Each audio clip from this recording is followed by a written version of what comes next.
¿Qué tal, gente? ¿Cómo están? Buenos días, buenas tardes, buenas noches, en función de donde estén.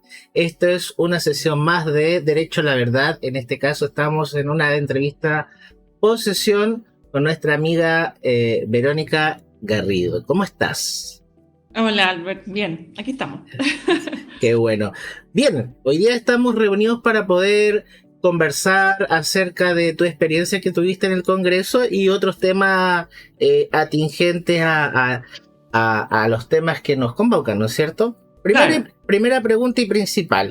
¿Cómo te sentiste en el Congreso? ya, en el Congreso, la verdad, comisionando súper bien, pero no muy cómoda porque estaba dispuesto más o menos 25 o 20 minutos para cada persona y un diputado de la comisión, Calisto, me dio 10 minutos, incluso dijo que quedaba, y quedaban 40 minutos, dijo que estaba como súper apurado con el tiempo, pero era un tiempo parece que personal de él, y hizo votar a la comisión para ver si me podían escuchar.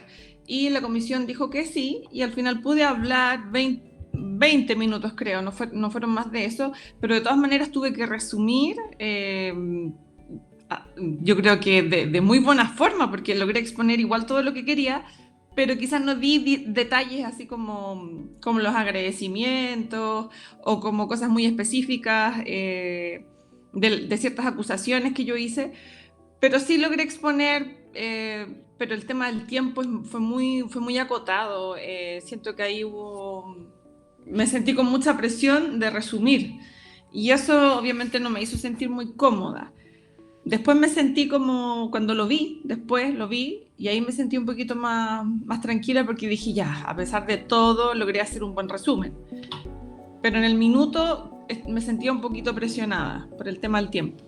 Perfecto, o sea, podemos decir de que tú estuviste en una situación como víctima, porque tú, además de ser como una exponente técnico profesional, como psicóloga, también Sí, hablaste de tu caso, entonces era una doble carga y además teníamos una presión del presidente de la comisión de que estaba generando esta presión por favor, cierre su exposición, etcétera, cuando era una de las posiciones más importantes, ¿no es cierto? Nosotros sabemos de claro, que tú claro. tuviste la oportunidad de trabajar en el área de salud y también viste los temas ya en la profundidad de los conflictos que se han estado denunciando. Tú me dijiste que hay algunas cosas que no pudiste decir o desarrollar.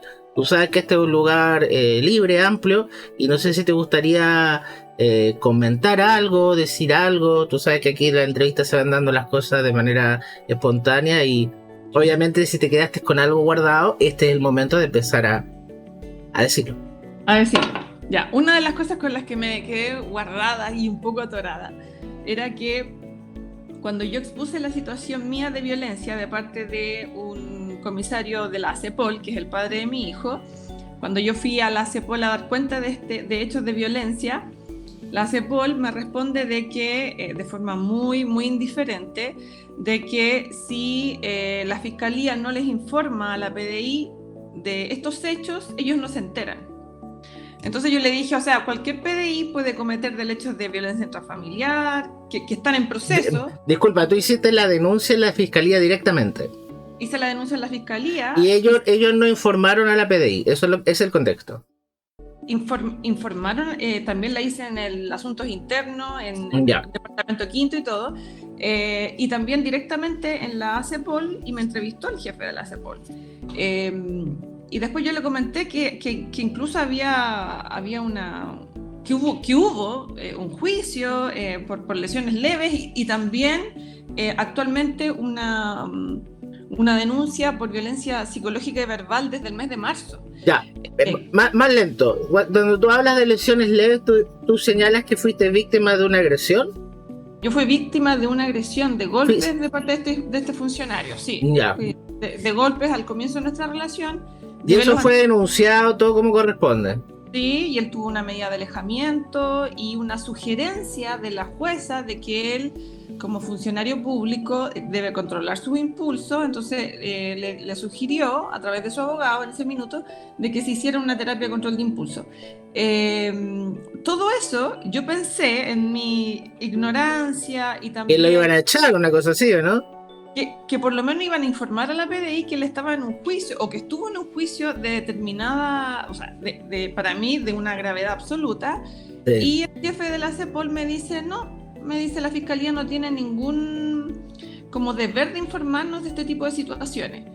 Yo le dije, o sea, cualquier funcionario de la PDI puede hacer violencia intrafamiliar, qué sé yo, y no se informa que está como una medida condicional o con una cautelar que era no acercarse a mí durante un año ni por 200 metros. Y me dijo, no, no. Es más, es culpa suya no haber informado. O ¿En sea, serio te dijeron eso? claro, o sea, Súper bonito. a la víctima de que yo no denuncié, siendo que obviamente yo no denuncié a la institución, sí, a la justicia, porque si estaba la amenaza de que si yo denunciaba a la institución, me iban a despedir como funcionaria contrata y lo más probable es que a él también, y yo iba a quedar, y mi hijo iba a quedar sin pensión. Claro. Eh, entonces yo quedé en una situación muy atrapada, Como entre pero la espada y la pared, una situación muy común que viven, entiendo yo, las mujeres víctimas de violencia intrafamiliar, que tienen que ir ponderando como los bienes mayores y a veces su integridad la tienen que sopesar para propender al bienestar mayor del hijo, cosas por el estilo, claro, ¿no? sí, y también dando cuenta que él es un funcionario 10 años mayor, con un grado hoy en día de subprefecto, creo. Ujú. Entonces, yo entré de grado 9 y me fui de grado 9 con un sueldo mucho inferior, muchamente inferior, y como él tampoco pagaba pensión completa, ni cumplía régimen de visita, quedé atrapada porque yo sabía que él no me iba a pasar plata más. Entonces dije, ya, filo, ya lo denuncié a la fiscalía, ya hice lo que tenía que hacer como víctima, pero cuando yo ya me echaron, yo dije, ya no tengo nada que perder porque ya perdí el trabajo. La CEPOL, el departamento quinto y todo, me responsabilizan a mí por no haber dado yo cuenta de esos hechos. Y cuando los doy cuenta, se hace un sumario, supuestamente, en donde se prescinde de mi testimonio. Me llega un mail y me dice, no, sabes que se hizo un sumario, se va a hacer un sumario, pero se va a prescindir de tu testimonio. Lo más curioso, y aquí yo veo el tráfico de influencias y la Sí, red de protección, es que el sumario lo llevaba a cabo una prefecta o subprefecta de la misma, del mismo ente de estudio, o sea, de la ESIPOL, que también es la que hace los procesos para la ACEPOL y que también está ligada al rubro de educación. No es una subprefecta de la Victim tanto, no es una claro. subprefecta de inspectoría, no, era del mismo rubro de educación. Tú Entonces, señalas, disculpa, tú señalas que habría como una relación directa que podría afectar su imparcialidad como investigadora de este caso, ¿no es cierto? por supuesto, y de hecho yo lo hablé con ex colegas ya en retiro y me decían que generalmente en los sumarios se asigna un fiscal de otra área, no de la misma área, porque eso es súper subjetivo. Entonces, claramente lo encontré tirado a las mechas y más que se prescinda del sumario de la víctima civil, porque yo ya soy una civil que está fuera de la institución. Eh, Correcto. y Oye, eso no lo pude decir así tan abiertamente. claro, exactamente. Me da esa sensación que tú fuiste súper profesional, tuviste la oportunidad de hablar de casos de otros funcionarios, pero fue como mucho en la Eh, premura, en la prisa de terminar como que, bueno, y yo también como un caso más, sí, casi despersonalizada por el profesionalismo, lo dijiste como hablando de una tercera persona. Entonces ahora vamos a desarrollar un poco esa idea para hablar desde la emoción, el sentimiento, la opinión personal. Por ejemplo, planteemos una pregunta. Tú que estuviste adentro y como profesional viste esas cosas y que también te tocó vivir esto a ti como persona, y ahí hablando también como persona y profesional, ¿qué puedes decirle a la gente que está mirando este video, porque en definitiva la gente está escuchando, quizá le interesa saber, oye, no sé, mi hijo, mi hija va a entrar a la PDI, quizá tiene estas relaciones quizá conflictivas, o tiene un pololo, una polola que no sé, es tóxica, ¿me entiendes? Y son compañeros, y pasan cosas, y uno dice, no, la institución va a hacer bien las cosas, yo creo que sí, y te encuentras con esta situación donde tienes una Verónica Garrido que está diciendo que no. Entonces, no sé si podemos hablarlo desde tu punto de vista como persona víctima y como una opinión también general para la gente que está escuchando.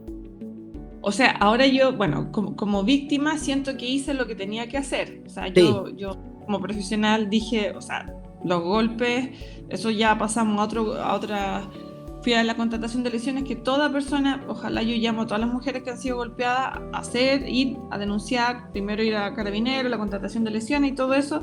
Siento que lo hice bien. Me siento como orgullosa de haber sido una de esas mujeres que dice, no, pues esto no importa el moretón. No, yo fui, contraté lesiones. A mí un médico me dijo que quedé con hematomas, con erosión en las piernas, erosión, o sea, raspillones de los porque él me tiró al piso y me golpeó con patadas.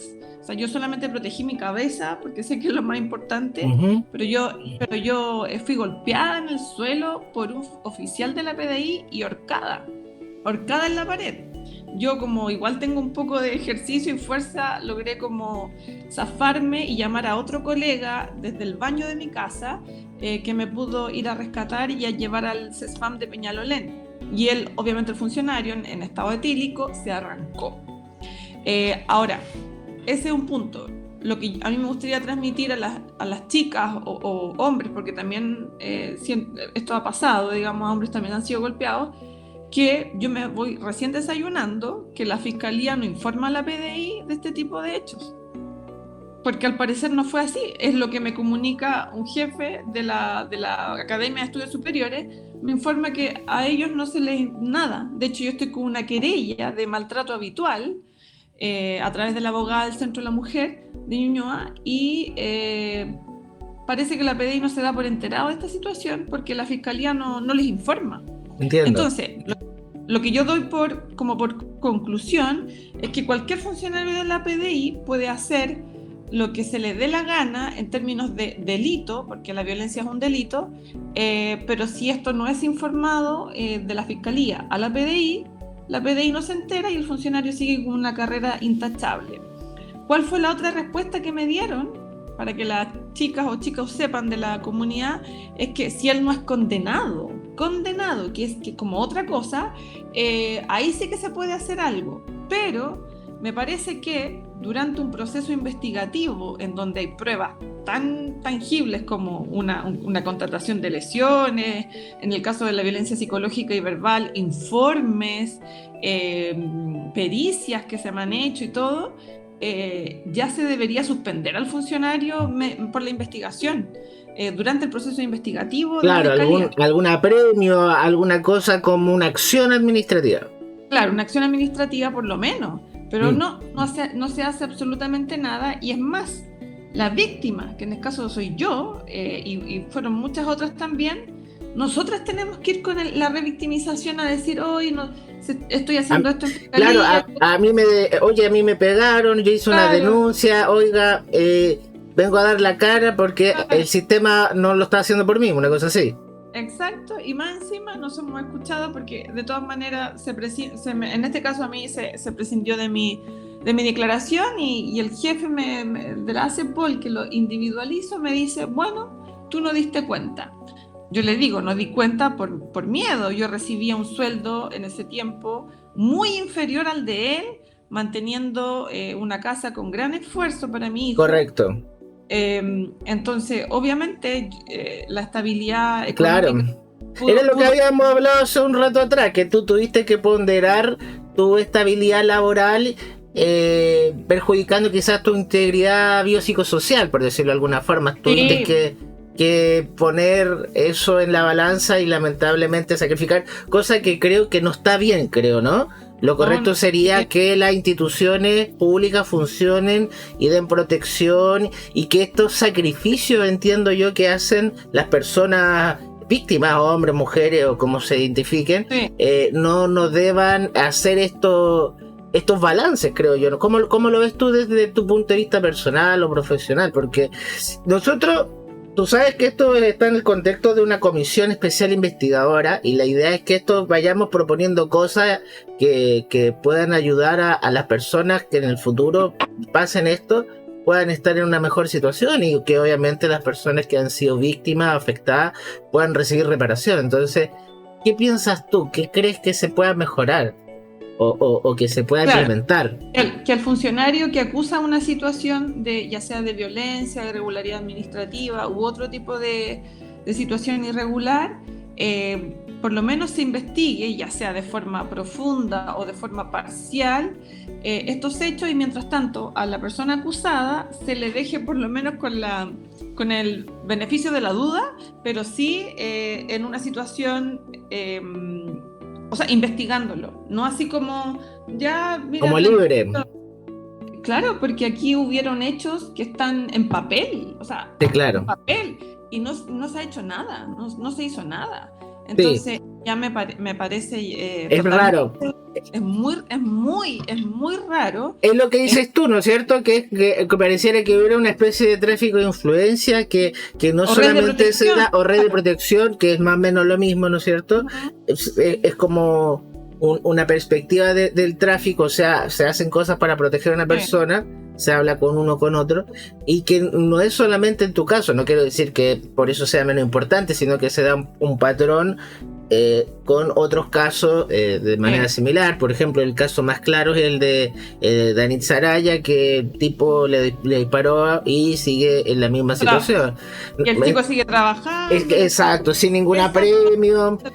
Entonces tú dices, oye, qué raro esto, es como que damos patas para arriba, caminamos con las manos. Entonces, y a las víctimas no se les cree o se les obliga a hacer más cosas cuando debería ser al revés, parece. Entonces,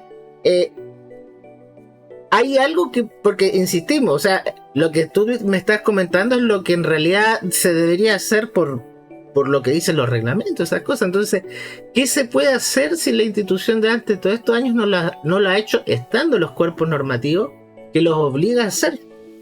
Porque aquí ya estamos hablando de malas prácticas. Entonces, si la norma no los puede obligar, ¿qué los puede obligar? O sea, es como que se mandan solos. ¿Qué crees tú que ahí falta? O sea, un ente controlador externo, o sea, externo. Que se controle externo, totalmente externo, ni siquiera el departamento quinto ni asunto interno, porque no hacen absolutamente nada. Y yo estoy absolutamente segura que se hicieron un par de llamadas, oye, te vinieron a acusar y qué sé yo. Yo estoy absolutamente segura de eso, porque después averigüé que eran algunos conocidos entre ellos. Entonces yo creo que el ente tiene que ser un controlador totalmente externo, y que a las víctimas se les debe como ingresar una especie como de programa, yo podría proponer, de protección, en el sentido de que se les saque de la unidad del agresor, o se le hagan peritajes tanto de veracidad como también psicológicos, todo esto como para apurar el proceso de realmente saber si esta persona fue víctima o no. Porque yo tampoco descarto, dentro de mi experiencia, que sí también se hicieron acusaciones falsas a funcionarios, pero y por eso creo que es súper bueno tener como un ente externo de profesionales totalmente idóneos en la materia para tener una veracidad exacta de los hechos. En mi caso había una veracidad absoluta, o sea, hubieron un médico, constató lesiones, un colega me fue a buscar, hubieron testigos, fuimos a un juicio, o sea, no fue una cosa como... Claro, o sea, entiendo que tú en ningún momento estás cuestionando la veracidad de los hechos denunciados, que son contundentes, sino como esa falta de reacción de la institución por tomar medidas en base a estos antecedentes contundentes. O sea, es como que es más o menos lo que dice la mayoría de los movimientos feministas que están en contra de los femicidios, que dicen, oye, tienen que esperar que la mujer muera o esté casi al borde de la muerte para reaccionar. O sea, terrible. Acá pasa lo mismo. Es lo mismo, y de hecho por eso yo tuve que tomar una postura de alejamiento absoluto. Menos mal que este funcionario fue destinado a Calama, también por una sanción de castigo por 5 años, y para mí eso fue una tranquilidad. Pero mi crianza fue absolutamente sola, solitaria, y bueno, y después cuando volvió siguió de otro tipo, siguió de tipo psicológico, verbal, dónde estás, con quién te metí, bla, bla, bla, bla. Yo cuando quiero voy a ir a buscar al niño, cuando no quiero no voy, mi trabajo es lo más importante, tú te tenés que hacer cargo, o sea, una minimización a mi trabajo y a ser mujer, pero tremenda. Y por eso yo ya me cansé de ese tipo de como agresiones, y ahí yo hice una denuncia en fiscalía en Por marzo. maltrato habitual. Maltrato habitual, porque esto ha sido años. Sí, no, es una perpetuación, una continuación de agresiones que se han estado dando. O sea, es como quien dice que cuando uno riega una maleza que no tiene fruto con agüita y le va echando agüita, va matando todo alrededor. O sea, todas las flores bonitas que hay al lado. Si uno la va alimentando, eso se va generando y va creciendo. Uno lo corta. Y lo otro que no alcancé a decir es que yo condoné el año pasado por violencia, sí. 9 millones de pensión, que no sí. es menor. Y yo tuve que... Pero ¿cómo fue eso? ¿Fue como una especie como de extorsión? Fue como... Porque eso tú sabes que eso es muy grave, porque eso incluso gravísimo. podría tipificarse casi como tortura, cuando una persona genera una acción lesiva con objeto de obtener algún resultado. Uno le dice extorsión, pero eso es tortura donde sea que tú lo propongas. Es muy grave. De hecho, cuando yo fui a firmar esta condonación, yo fui llorando desde que entré a la notaría hasta que me fui, entré llorando porque sabía que estaba haciendo algo que no corresponde, pero temía mi trabajo, y después yo dije, ya, filo, o sea, ya le condono esto, si total ya a mi hijo, yo ya le he pagado todo, mi hijo está bien económicamente, qué sé yo, así que sí fue una extorsión, y actualmente está ingresado este hecho en la querella de maltrato como violencia económica. Entonces, sí, claro. ¿Ah? Sí, claro, o sea, es una acción dolosa, o sea, no es que tú libre y voluntariamente tuviste la intención de decir, oye, yo te voy a condonar, creo que está bien esto. Lo que debes. Claro. Y me nace y lo hago, no, hay un contexto previo, o sea, eso de todas formas incluso podría caer sin efecto. Claro, de hecho, mi abogada cree que esto es como si el tribunal de familia lo acepta o no, porque es muy raro que una mujer diga, condonemos una deuda, a no ser que yo esté en una situación muy cómoda económicamente, que no es. No es el caso, claro. Entiendo. Actualmente él actualmente sigue acumulando estas deudas, entiendo, ¿no? No, en este minuto no, porque dada mi situación de cesantía y de que yo estoy ganando el mínimo, y él ya está ganando 3,5 millones por toda su academia, el régimen del tribunal quedó compartido, porque se dio a entender que yo no podía cumplir, o sea, hasta eso he sufrido. No puedo cumplir con las necesidades básicas del menor, sí. Exacto. Ya, qué bueno. Y él está ya cumpliendo con los dictámenes del tribunal. De la tuición compartida. Eso significa que él se hace cargo cuando está con él. Claro. Y yo me hago cargo cuando está conmigo. Por lo tanto, no estoy recibiendo pensión. Ya. Ese es el régimen compartido. Entiendo. Nadie se da nada porque el niño está en una situación de que proveen ambos padres. Exacto. Ahora, claramente, yo, que también es muy doloroso, antes podía, no sé, pues sacarlo al cine, a comer, ahora él llega y hacemos panqueque.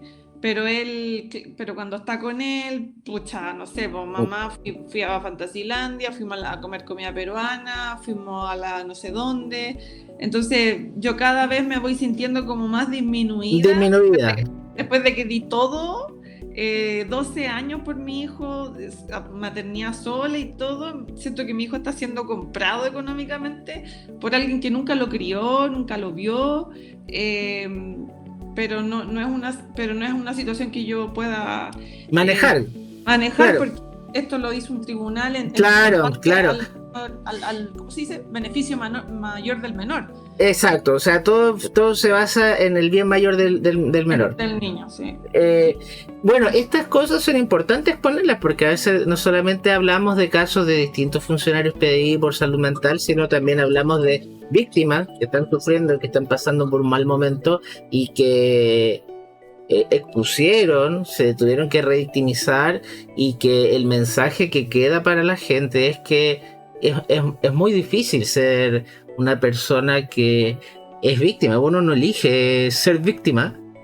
Partamos, yo creo que por ahí eso es lo importante, porque la PDI tiene como un discurso en donde pareciera que las personas víctimas eligieron ser víctimas, entonces son como culpables de ser víctimas, y ese discurso creo que está súper envenenado. No sé de dónde viene eso, qué explicación hay, no sé si tú tienes alguna teoría, si comparte un poco conmigo eso, y que un poco los imputados vendrían siendo como personas que el sistema debe velar por ellos, velar por su eventual inocencia, porque son funcionarios, ¿me entiendes? Que trabajan, y las víctimas pareciera que no. Entonces no sé si comparto un poco las ideas que estoy diciendo. Bueno, hay varias cosas. Yo creo que hay un tema de imagen muy potente que quiere dar la PDI de que es una institución perfecta. Entonces, cualquier persona que denuncie algún hecho cae en el tema del famoso desprestigio institucional, ¿no? Sí. Que es como que ellos tienen eso, jamás traspasar el tema de esta imagen de PDI, casi de FBI, y al parecer la gente antes lo tenía. Hoy en día yo he conversado con varias personas que ya están dudando un poco del prestigio de la PDI. Lo otro que también siento es que la institución está dentro de un sistema súper antiguo, machista y patriarcal, que también pasa a llevar a mujeres y hombres. Es decir, el sistema machista que dice que el hombre, como la mujer, o sea, la mujer es sometida y el hombre es perfecto. Tiene que aguantar, tiene que estar en una posición de macho, de aguantar todo tipo de violencia porque él se la puede, qué sé yo. Entonces, no puede reclamar, no se puede enfermar, no puede hacer nada que demuestre, entre comillas, debilidad. Y no es debilidad, no es debilidad, son hechos de irregularidad. Entonces, eso es machismo. Eso es machismo, es pretender que nadie puede ser débil o nadie puede estar mal por una situación que es totalmente, como lo dices tú, de tortura, de abuso, de negligencias, de derechos humanos incluso. Entonces, yo creo que tiene mucho que ver con la cultura machista que viene arrastrando desde hace mucho tiempo, y con esto también de la reglamentación interna que es del año La Pera.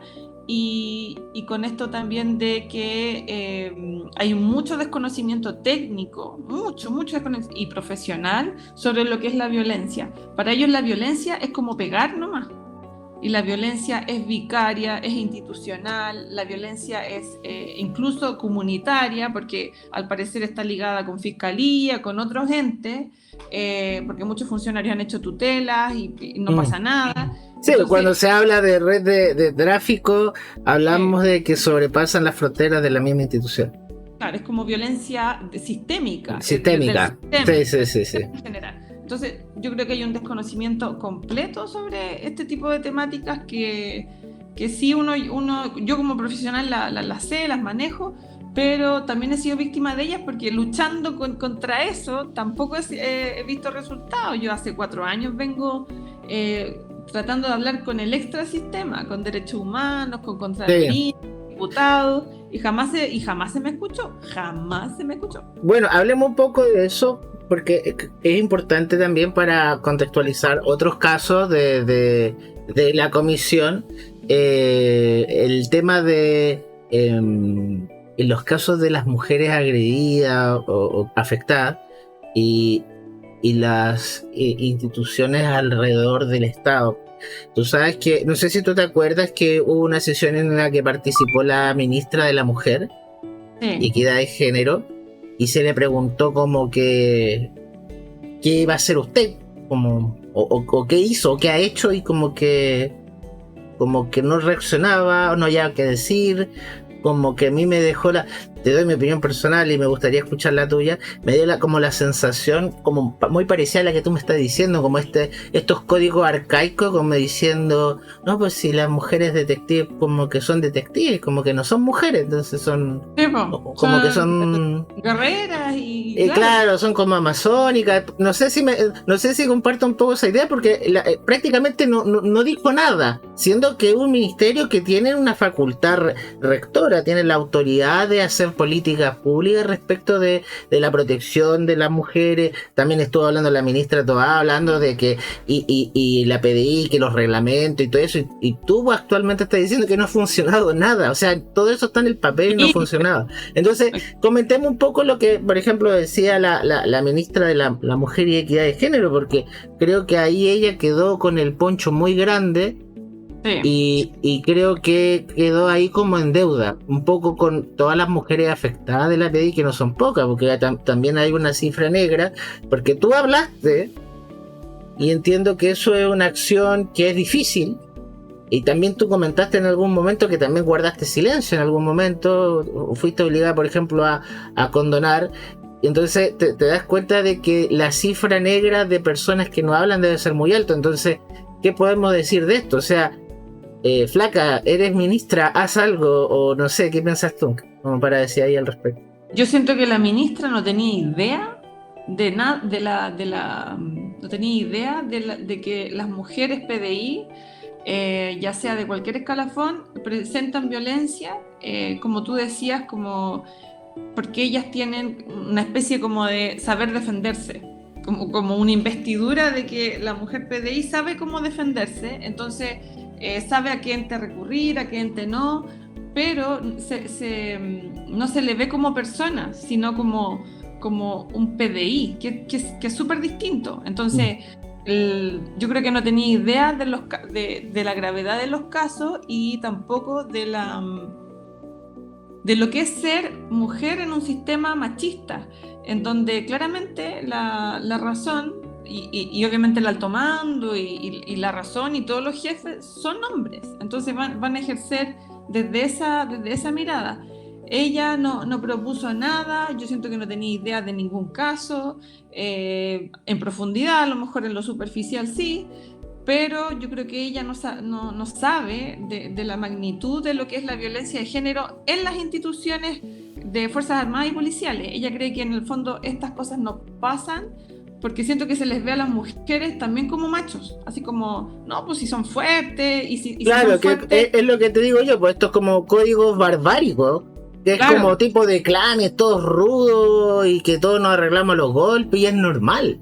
Y claro. no sé si es tan así, o sea, me da la sensación como primero esta investidura como casi sagrada, y diciendo, no, pero si este es PDI, entonces ¿cómo vas a ser humano? O sea, ¿cómo vas a pedir que te Claro, ayudemos? Entonces, da esa sensación de que no está mal la investidura policial, porque gracias a eso los funcionarios pueden trabajar, ser detectives, pero no por eso son pierden personas. su identidad personal. O sea, no sé qué te parece eso, es súper, no sé desde el punto de vista psicológico cómo se puede decir eso, es como que se pierde la identidad y Sí, uno eso como que es... significa que, claro, que uno pasa a ser objeto y no sujeto. Uno pasa a Exacto. ser como objeto, o sea, objeto es como tú eres un PDI, tú eres una psicóloga, no eres persona, no eres mamá. De hecho, a mí mucha gente me ha dicho, pero ¿cómo? Si tú eres psicóloga, ¿cómo no hiciste esto y todo? Pero yo trabajaba, yo trabajo como psicóloga, pero como persona, yo soy mamá, tengo que mantener a dos hijos, tengo que mantenerme a mí, tengo que mantener mis cuentas, mi hipoteca, un montón de cosas. Entonces, nadie está en el zapato de una mujer soltera, pero claro, como profesional yo soy otra persona, cumplo otro rol, yo ayudo a los demás, pero en ese minuto yo me tenía que ayudar a mí misma, entonces en ese minuto soy persona. Entonces les pasa un poco lo mismo a los PDI sufren todo tipo de violencias, pero es que ¿cómo si tú eres PDI? ¿Cómo no? Y claro, hay esta cosa como de que el rol tapa a la persona, el rol tapa al sujeto que uno es. El rol como que lo tapa, como que es La un rol, investidura pues, es como una especie de fiesta de máscara. O sea, no nos claro, sacamos nunca esta investidura y nos sentimos fuertes, pero en realidad por dentro nos estamos agotando, nos estamos cansando y estamos perdiendo energía, una cosa así, ¿no es cierto? Y muchos pacientes me dijeron, yo me siento como un número en la institución, no me siento como una persona. Y eso ya lo dice todo. O sea, sentirse como un número, como el IBM que nosotros le llamamos, Sí. el mío era 21, ya se me olvidó, menos mal. 21, bueno, era un número uno, no era una persona de derechos de bienestar y de salud. Entonces, claro, pasa por este asunto como de que se nos mira de otra forma, como casi superhéroes o casi como gente que no puede pasar por este tipo de hechos. Y Si entonces tuviéramos, si tuviéramos que decirle a la gente qué sería lo correcto, porque también la gente lo exige, ¿me entiendes? Vivimos en una sociedad que está más o menos enajenada, entonces la gente suele pedir lo imposible y, y a veces se enajena todo este sistema también por la situación en la que la gente está viviendo, ¿me entiendes? Entonces, ¿qué sería lo normal si tuviéramos que proponer, si fuéramos así como grande autoridad y decir, vamos a hacer un plan de salud mental o de salud en general, y vamos a intervenir también las instituciones, porque en las instituciones también y yo no solamente hablo de las policiales, sino funcionarios públicos que también tienen malestar, podemos poner el caso como mío, que tienen condiciones distintas como el autismo. Entonces, sí. ¿tú crees que la sociedad está en condiciones como de dar ese paso adelante hacia una mejor sociedad donde podemos entender que, por ejemplo, el presidente Boric es un paciente que tuvo una situación de índole psicológico-psiquiátrica y es normal, o sea, se rieron un poco, como que lo discriminaron por su condición, y yo al contrario me pareció súper humano que una persona pueda sentirse mal, estar mal, no es algo que uno elige y tiene tratamiento y hoy día es presidente y ya está. O Claro, sea, sí. ¿qué piensas tú al respecto? Yo creo que esto parte, bueno, la institución igual es reflejo o es como una especie de corte de lo que es la sociedad. Ahora, que está tapado, la violencia institucional está tapada, pero también es reflejo de lo que está pasando a nivel social. Yo creo que el tema de la violencia de todo tipo tiene que ser una misión de Estado a nivel de psicoeducación que parta desde los primeros años de infancia del menor, es decir, desde que el chico está en sala cuna hasta cuarto medio, basarse en psicoeducación. Psicoeducación se refiere a mostrar los niveles de violencia, explicarles cuáles son, dar ejemplos en cuando se cae en violencia, etcétera, porque eso está súper invisibilizado. Yo que atiendo pacientes adolescentes a veces y que me dicen, no, yo a ella no le contesto o estamos pololeando pero no la llamo hace una semana, eso igual es violencia. Eso es ghosting, es indiferencia, es desaparecer. Y la otra persona queda como, chuta, ¿qué hice? ¿Por qué se desapareció? ¿Hice algo malo? Y hay una ansiedad, un cuestionamiento constante, y eso igual es violento. Entonces, eso ya lo practican adolescentes que no tienen idea porque no fueron formados en una psicoeducación que no sea violenta. Entonces, son prácticas que vienen desde hace mucho tiempo y que fueron reforzadas también por sus padres. Entonces, la verdad es que la psicoeducación yo creo que es la clave como tarea del Estado a nivel de los colegios y a nivel de, ojalá, de casa. Ojalá que venga también desde ahí. Pero si viene desde ahí, también las personas tenemos que estar como conscientes de eso. Entonces, en las instituciones y en la PDI, en donde estuvimos nosotros, eh, yo me acuerdo que en una de las comisiones que comisionaron y estuvo un funcionario de la PDI, dijo que hay departamentos que hacen este tipo de cosas en la PDI y es mentira. O sea, yo del 2018 acusé la situación de acoso laboral y a mí ningún departamento de la mujer me llamó, ningún departamento de equidad de género adentro me llamó. O sea, al contrario, fue totalmente lapidario mi, mi discurso al yo tratar de buscar ayuda por fuera. O sea, fui totalmente desprestigio institucional, se me puso como una chapa en la cara. Entonces, a lo que voy es que adentro de la institución también no hacen nada y tratan de tapar estos hechos Y es el reflejo también de la poca educación que hay también en el extrasistema, po, que es la sociedad en general. La sociedad Sí. en general.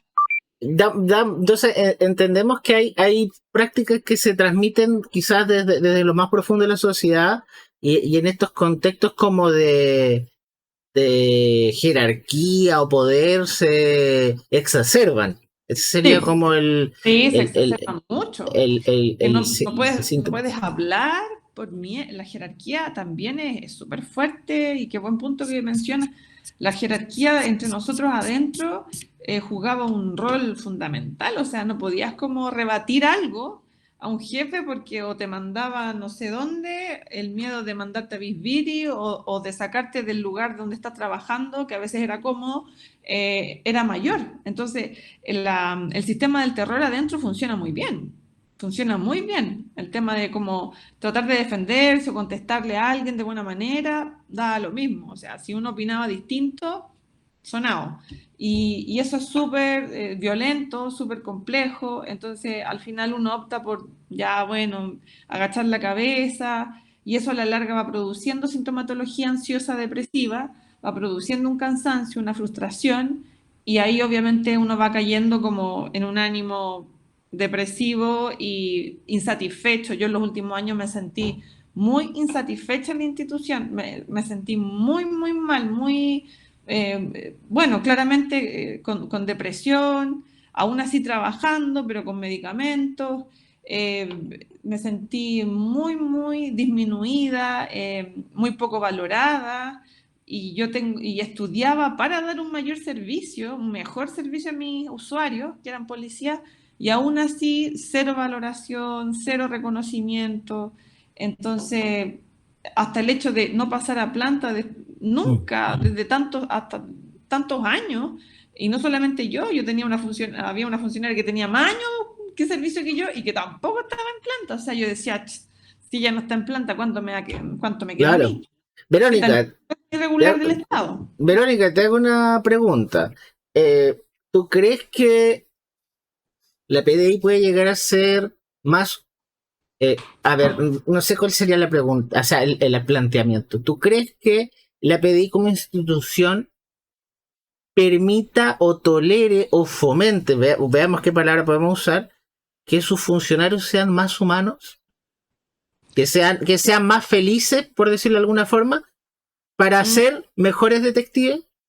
Porque, paréntesis, me parece que el eslogan de la institución es como más profesionalización, más ciencia, mejores detectives. Y creo que estamos dejando la parte que te planteo como un poco al margen. La parte humana.